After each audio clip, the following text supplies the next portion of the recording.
فجر کی نماز کا نام فجر کیوں ہے، ظہر کی نماز کا نام ظہر کیوں ہے، ان ساری نمازوں کے عصر، مغرب، عشاء، وتر، جمعہ، ان نمازوں کے یہ والے نام کیوں رکھے گئے، اس کی وجہ کیا ہے؟ اکثر لوگوں کو یہ نہیں پتا، اس کی تفصیل ہم نے سنی ہے۔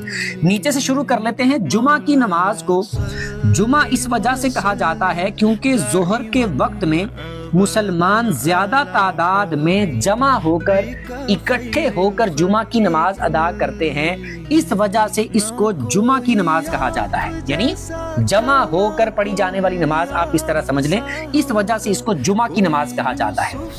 وتر کی نماز کو وتر اس وجہ سے کہا جاتا ہے، اس کا نام وتر اس وجہ سے ہے کہ وتر عربی میں بولتے ہیں طاق کو۔ طاق وہ والا جیسے جفت اور طاق ہوتا ہے، جیسے 2 4 6 8 10 12 یہ جفت ہے، اور طاق 1 3 5 7 9 11 یہ جفت ہے۔ تو وتر عربی میں بولتے ہیں طاق کو۔ تو یہ نماز جو ہے اس کی رکعتیں چونکہ طاق میں ہیں 3 رکعتیں، تو اس وجہ سے اس کو وتر کہا جاتا ہے۔ عشاء کی نماز کو عشاء اس وجہ سے کہا جاتا ہے کیونکہ عشاء عربی میں بولتے ہیں رات کی تاریکی کو۔ رات کی تاریکی کا وہ حصہ کہ جب رات شروع ہوتی ہے، تو یہ نماز اس ٹائم میں پڑھی جاتی ہے، اس وجہ سے اس کو عشاء کی نماز کہا جاتا ہے۔ مغرب کی نماز کو مغرب اس وجہ سے کہتے ہیں کہ مغرب کہتے ہیں سورج غروب ہونا، سورج کا ڈوبنا، تو یہ نماز سورج کے ڈوبنے کے بعد پڑھی جاتی ہے، اس وجہ سے اسے مغرب کی نماز کہا جاتا ہے۔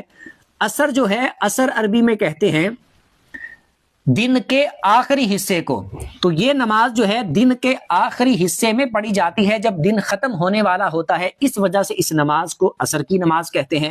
اور ظہر جو ہے یہ عربی میں دوپہر کو کہتے ہیں، اور یہ نماز دوپہر کے وقت پڑھی جاتی ہے، اس وجہ سے اسے ظہر کی نماز کہتے ہیں۔ فجر یہ صبح کو کہتے ہیں عربی میں، تو یہ صبح کے وقت پڑھی جاتی ہے، اس وجہ سے اسے فجر کی نماز کہتے ہیں۔ کچھ سیکھنے کو ملا ہو کمنٹ میں بتا دیجیے گا، اور ثواب کی نیت سے دوسروں کے ساتھ شیئر بھی کر دیجیے گا۔